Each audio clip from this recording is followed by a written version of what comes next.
जय जगन्नाथ सांग मैंने देखु वर्तमान पंचायत समिति ऑफिस सईतला डिस्ट्रिक्ट तरफ नुआ नियुक्तिर नोटिफिकेशन टी रही जहाँकि जोगाण सहायक पोस्ट खाली आपण मानकर सैलरी रो 7,000 रु 8,000 पर्यंत पर मंथ सैलरी रही जॉब टी को ओडिशार सबु जिलार प्रार्थी माने उभय पुरुष एवं महिला माने समस्त ए जॉब टी को आवेदन करें।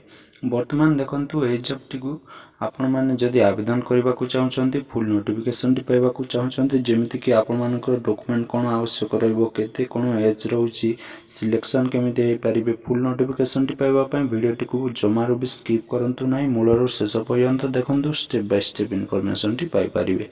वर्तमान देखंतु ए जॉब रो ऑर्गेनाइजेशन नाटे रहउची पंचायत समिति ऑफिस सईतला तरफ वर्तमान नियुक्ति टी रहउची पोस्ट ना रहउची जोगाण सहायक पय पोस्ट टी खाली रहइबो। एप्लिकेशन मोड देखंतु ए जॉब टी को आपण माने ऑफलाइन साहाय्य पोस्ट ऑफिस साहाय्य स्पीड किंबा रजिस्टर पोस्ट साहाय्य ए जॉब टी को आपण माने आवेदन करि परिबे। How can apply a job टी को ओडिसा सब जिल्लार कैंडिडेट आवेदन करि परिबे। प्लेस ऑफ पोस्टिंग टी रहउची वर्तमान देखंतु आपण माने ए जॉब टी को सईतला डिस्ट्रिक्ट रे आपण मानकर पोस्टिंग टी रहइबो ओडिसा रे।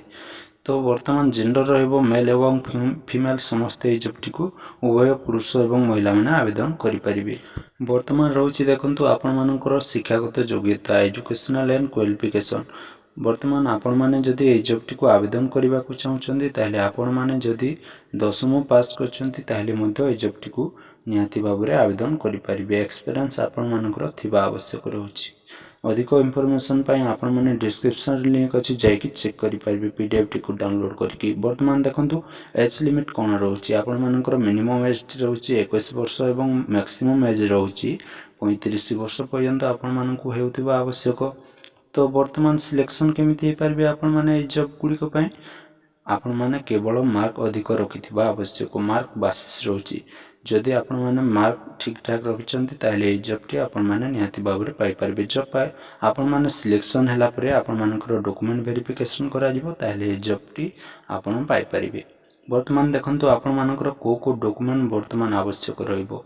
सर्टिफिकेट आवश्यक रहइबो जेमिति कि 10वीं सर्टिफिकेट तापर रहउची आपण मानकर डेट ऑफ बर्थ सर्टिफिकेट आवश्यक रहइबो। दुईटी पासपोर्ट साइज कलर फोटो आवश्यक रहइबो।